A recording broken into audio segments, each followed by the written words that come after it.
Bismillahirrahmanirrahim. Assalamualaikum warahmatullahi wabarakatuh.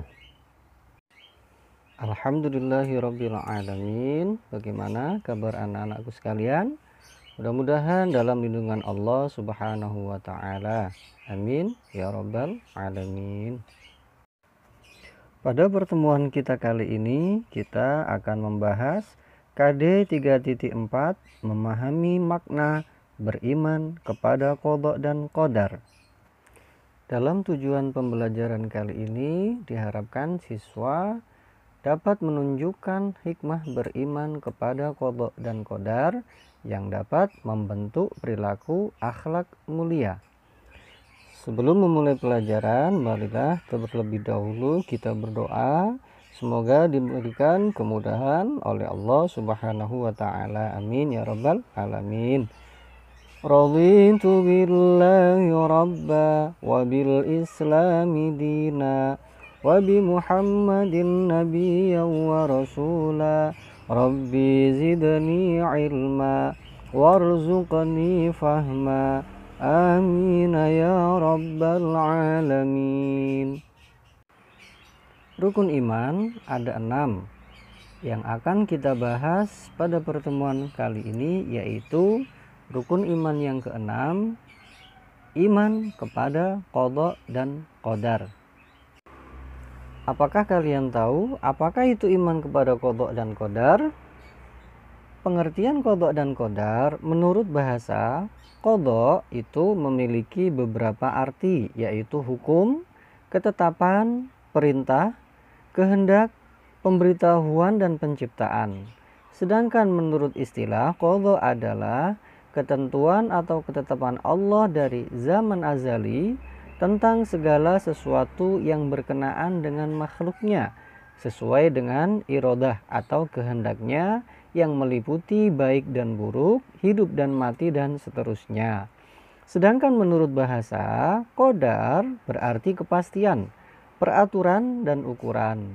Sedangkan menurut istilah, qadar adalah perwujudan ketetapan qada terhadap segala sesuatu yang berkenaan dengan makhluknya yang telah ada sejak zaman azali, sesuai dengan iradahnya. Qadar disebut juga dengan takdir. Takdir Allah yang berlaku bagi semua makhluk hidup. Sedangkan takdir dibagi menjadi 2. Ada takdir mubram, ada juga takdir mu'allaq. Yang artinya takdir mubram yaitu takdir yang mutlak, yang tidak bisa diubah dengan cara apapun atau dengan cara ikhtiar.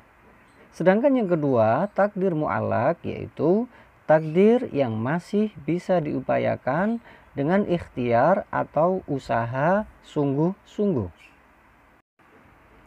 Contoh takdir mubram atau ketentuan Allah yang sudah pasti yang tidak dapat diubah. Di antaranya yaitu yang pertama, kematian. Baik waktu, cara, dan tempatnya kita tidak akan tahu kapan kematian akan terjadi. Yang kedua, bencana alam, misalnya gunung meletus. Ketiga, gempa, tsunami. Dan yang keempat yaitu jenis kelamin laki-laki dan perempuan. Yang kelima, ras dan warna kulit. Yang keenam, termasuk takdir mubram, yaitu terjadinya kiamat. Yang ketujuh, contoh yang lain adalah matahari menerangi bumi. Contoh yang kedelapan, bulan mengelilingi matahari. Termasuk juga bumi mengelilingi matahari. Yang kesembilan, adanya gravitasi bumi. Yang kesepuluh, warna darah kita adalah merah. Dan masih banyak contoh yang lain dari takdir mubram, yaitu takdir dari Allah yang tidak dapat diubah atau takdir yang sudah pasti.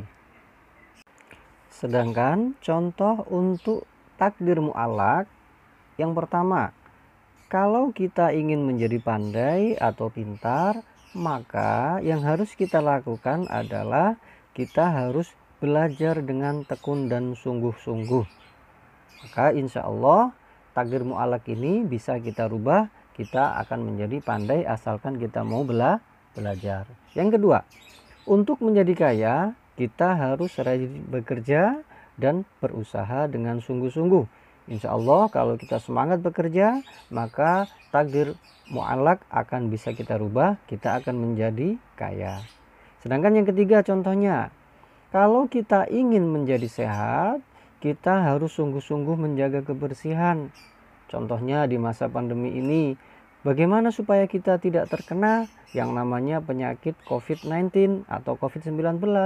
Maka kita harus berusaha dengan sungguh-sungguh bagaimana cara kita menjaga kesehatan. Misalnya mencuci tangan, yang kedua memakai masker, yang ketiga menjaga jarak, dan tentunya kita makan dan minum makanan dan minuman yang menyehatkan dan tentunya yang halal. Itu adalah contoh dari takdir mu'allak atau takdir yang bisa kita usahakan akan berubah manakala kita menjadi orang yang ikhtiar atau berusaha dengan sungguh-sungguh. Apa hikmah yang bisa kita ambil dari iman kepada qada dan qadar? Yang pertama, kita akan memperkuat keyakinan bahwa Allah Subhanahu wa Ta'ala adalah Sang Pencipta alam semesta dan Tuhan yang Maha Esa, yang Maha Kuasa, yang Maha Adil, dan Maha Bijaksana. Hikmah yang kedua dari iman kepada qada dan qadar yaitu menumbuhkan kesadaran bahwa alam semesta dan semua isinya itu berjalan sesuai dengan ketentuan-ketentuan Allah Subhanahu wa Ta'ala. Sedangkan hikmah yang ketiga yaitu akan meningkatkan ketakwaan kita kepada Allah Subhanahu wa Ta'ala. Dan hikmah yang terakhir yaitu akan menumbuhkan sikap dan perilaku terpuji serta akan dapat menghilangkan sikap dan perilaku yang tercela. Demikianlah materi hari ini tentang iman kepada qada dan qadar. Untuk latihan kalian di rumah, tugas hari ini adalah yang pertama, kerjakan uji kompetensi 1, buku PR halaman 137 sampai dengan 138 yang A dan B. Untuk tugas yang kedua, kerjakan uji kompetensi 2, sama ya di buku PR atau buku pendamping halaman 143 sampai dengan 144 A dan B. Jangan lupa jawaban disalin di buku tulis ya, jangan lupa. Terima kasih, saya akhiri.